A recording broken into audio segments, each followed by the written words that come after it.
एक शख्स अपनी क्लास को एक लेक्चर दे रहा था। उस लेक्चर में जो है ना वो अपनी क्लास को ये कह रहा था कि ज़िंदगी में बड़े ख्वाब देखने चाहिए, बड़ी सोच रखनी चाहिए, मेहनत करनी चाहिए, स्ट्रगल करनी चाहिए, कोशिश करनी चाहिए, तो तुम कामयाब इंसान बन जाते हो।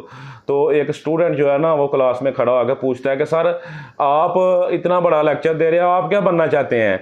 तो वो शख्स जो है ना चाय पी रहा था, उसने अपना कप, टीचर था, उसने अपना कप नीचे रखा और उसने कहा कि मैं अमेरिका का सदर बनना चाहता हूँ। तो पूरी क्लास ने हंसना शुरू कर दिया। तो फिर तारीख ने देखा कि वो शख्स अमेरिका का सदर बना। उस शख्सियत का नाम है बराक ओबामा। वो 2 दफ़ा अमेरिका का सदर बना।